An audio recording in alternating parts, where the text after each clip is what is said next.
Two. ¿Qué tal, amigos del Pan Am Post? Hoy tenemos un invitado muy singular, comenzando por el hecho que la entrevista va a ser en inglés. Tenemos con nosotros a Simón Ateba, que se ha vuelto una sensación en Internet. Su cuenta comenzó relativamente pequeña y hoy alcanzó 1,2 millones de usuarios con una pequeña picardía. ¿Cuál es la historia de Simón Ateba? Él es la voz de África en América. Tiene una vida bastante entretenida. Les voy a dar un pequeño pantallazo, imagínense ustedes. Fue atacado por piratas en el Golfo de Guinea. Fue secuestrado en Nigeria, arrojado en el bosque en Camerún, porque estaba haciendo una investigación sobre los refugiados nigerianos en Camerún y Chad. Y fue acusado de todo tipo de cosas. Y a pesar de todas estas adversidades, en la tierra de la libertad, Estados Unidos ha sido discriminado, excluido y silenciado. Ustedes saben que la secretaria de prensa de la Casa Blanca cumple con todas las cuotas de inclusión. Es LGBT, es una minoría, es mujer, es afroamericana. Y es justamente ella la que no le permite hablar a Simón Ateba. Por eso, en diciembre, él le denunció por discriminación. Ahora nos va a contar un poco la situación. Simon, you have the mic. Please tell us what happened in the White House the last time you intervened and what has been going on for the past 4 months. Thank you. Yes, thank you for having me on the show. And I am very pleased by the beautiful introduction that how you introduced me. Grateful, I'm so thankful. So for the past 4 months, I've not been called on by Press Secretary Karine Jean-Pierre, the White House Press Secretary. And last month, we had a big disagreement because President Biden was hosting the US-Africa Summit. That summit had 49 heads of state in Africa or their representatives who all came to Washington, D.C. Just to give you an idea, Africa has roughly 54, 55 countries. For you to have the leaders of 49 countries, all of them come to Washington, D.C. for a 3-day summit. It's almost like you brought the entire continent of Africa and the U.S. to meet with one president, the president of the U.S. And so it was a bit shocking and disappointing that the Africans who covered the White House, me and a few other African correspondents at the White House, did not have even one question. They were not called on, even though that's their entire focus. And so we had those disagreements, and I ended up going on a bunch of shows to explain how I and other journalists from Africa were being discriminated against.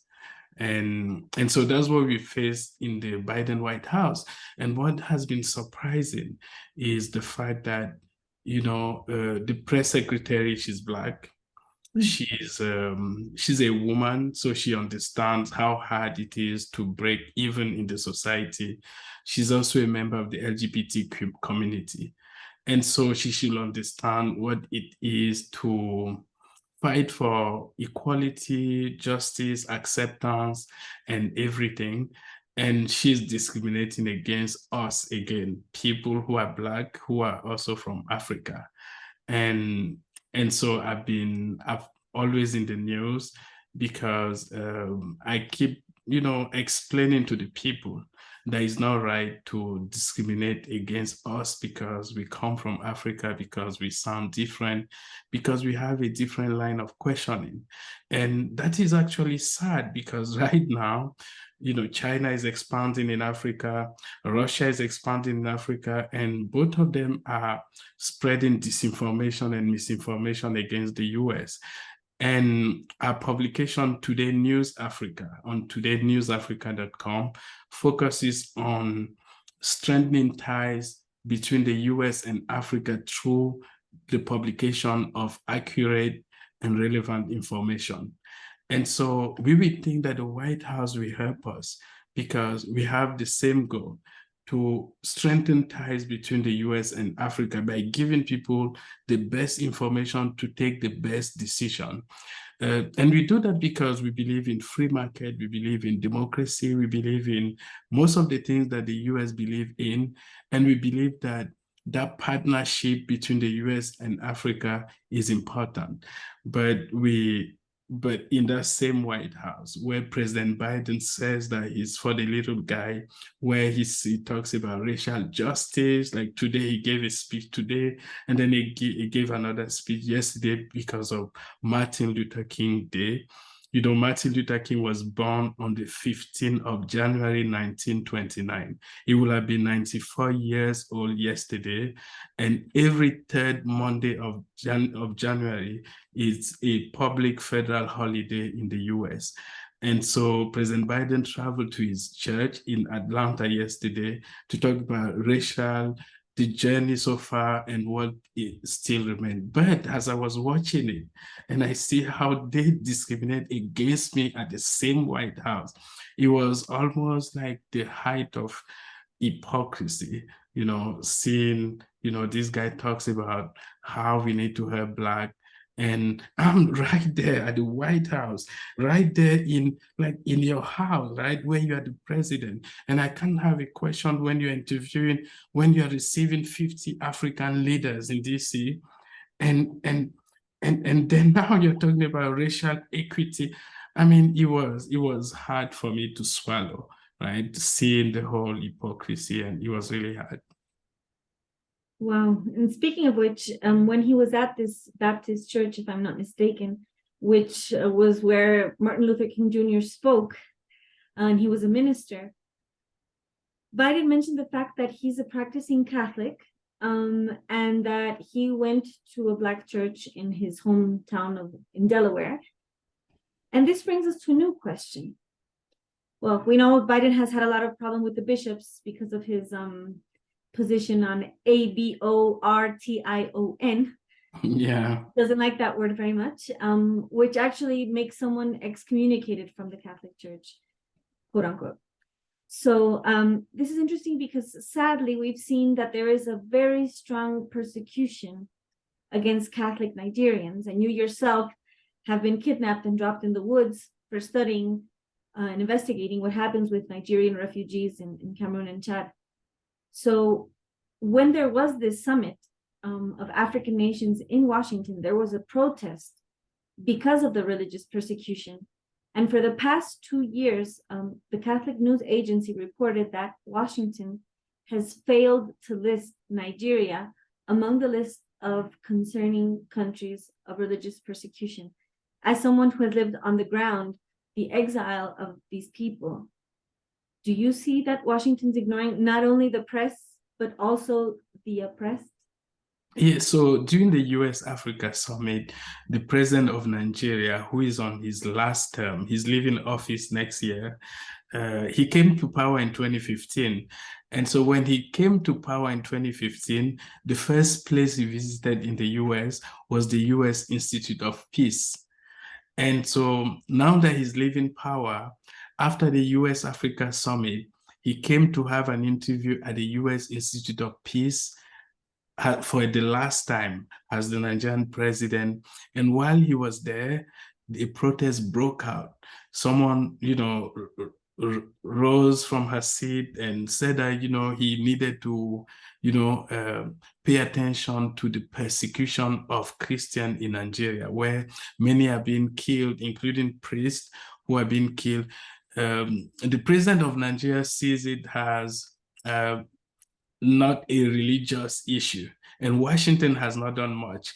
The attention of the US government when it comes to US-Africa Summit for the past 2 years has been on Ethiopia.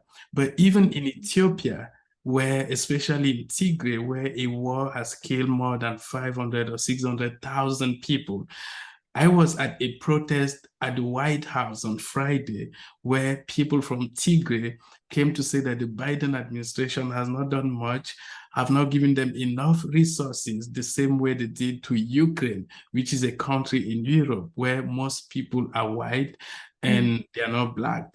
And so the Biden administration has not done much when it comes to the crisis in other countries, including in Nigeria, where many Christians are reported, especially Catholic priests, are reported to being slaughtered, being killed around the Middle Belt and sometimes in the North, and so that's really sad, and that's why, if you realize, and that's why we founded Today News Africa, because we realized that the US government was losing touch with what was happening in Africa.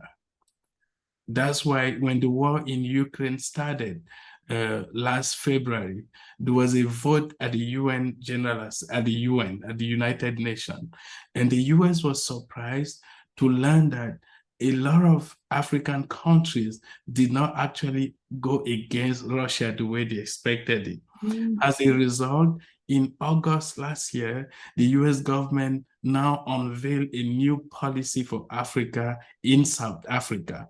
And then they quickly arranged for the US-Africa summit that took place in December, because they realized that China is rising, Russia is expanding, and US is losing influence. And they are losing influence because they are not paying attention to the crisis in the country. People in Nigeria, people in Ethiopia, and in other parts of Africa don't feel that the US pays the same attention that it pays when it comes to other people in Europe, people who are white, people who are non-Black. And so that's been unfortunate. And so those are some of the questions that I also have at the White House. Ask them, why don't you pay attention to the crisis in Nigeria? Why don't you pay as much attention to the crisis in Ethiopia as you pay to the crisis in Ukraine and different other issues? It's very good that you mentioned two aspects right now. And just so that you know, on the internet, people were, let's say, making satire. Don't tell the pro-Ukraine crowd that they're mostly Christian, then they won't care. Because we're seeing that they don't care about the Christians in Africa. They care about Ukraine, like you said, because it's in Europe and because of geopolitical strategic issues. And thank you for pointing out the fact that there's a strong influence of China and Russia, because during the pandemic, we saw that the president of the WHO is from the Ethiopia-Eritrea area.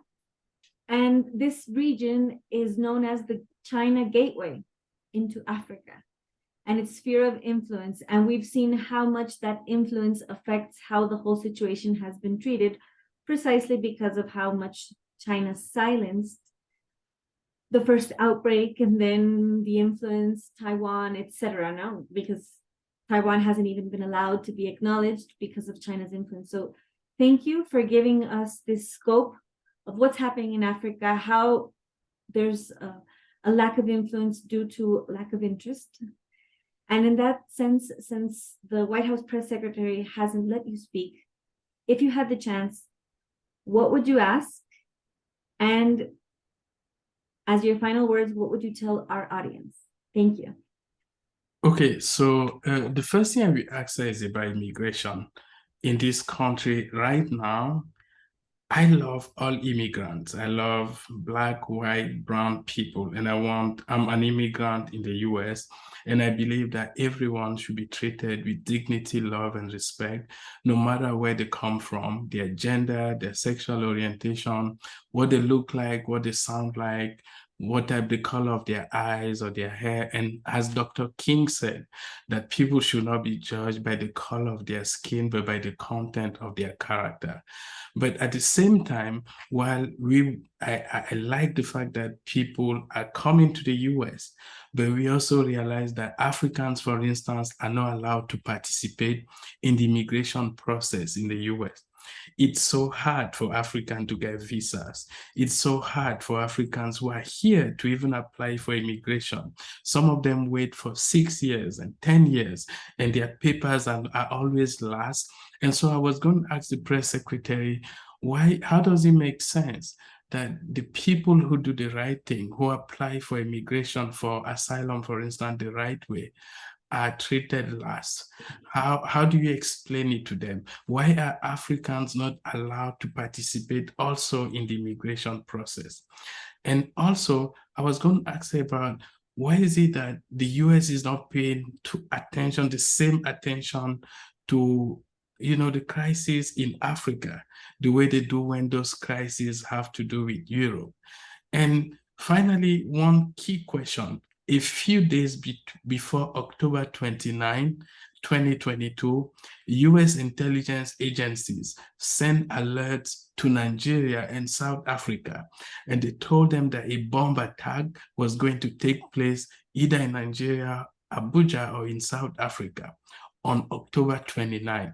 That same day, on October 29, the bomb attack took place not in South Africa, not in Nigeria, but in Mogadishu in Somalia, which is almost 3,000 miles away from Nigeria. Meanwhile, at that time, they've evacuated people from Nigeria, they evacuated people, American from South Africa. So the question I was going to ask her, who gave that information? Because that bomb attack in Mogadishu killed 100 people, at least 100 people, and wounded more than 300 people. It's almost like saying that you have information that a bomb attack will take place in New York City, and then it takes place in California, and no questions are being asked, no one is investigating who gave the wrong information. And that brings me to the intelligence agency. How was the president informed? Who told, when the president received the news that he received false intelligence, that they gave Nigeria and South Africa false intelligence, what was his reaction? Are they investigating, and a sea of other questions about coups and counter coups in Africa and relationship between US and Africa on a variety of topics. Mm-hmm. Wow, that's a lot to assimilate. Thank you so much for your effort. And it's very interesting to know that there's much more that unites us than separates us. And the fact that you mentioned that the press secretary is Black, that's a color, right? And we know that the politically correct term is African American, and it's African voices that are silenced now in the White House. Yes. If you'd like to leave a final statement for our audience, thank you very much. So I want to thank your audience. I've not been to South America before. I would like to, I need all your audience to invite me right away. Everyone should invite me right away. I need like 1,000 invitations right away, because I feel it when I feel the culture. I feel how people are nice, people are beautiful, people, I can feel it. When I watch soccer, I watch people are creative, and I would like them to read Today News Africa and, and read us and try to learn more about relations between US and Africa. And as we say, I always ask my audience to subscribe to our publication. Go to todaynewsafrica.com and hit subscribe or hit support us. Perfect. Thank you for your time. Thank you so much for having me.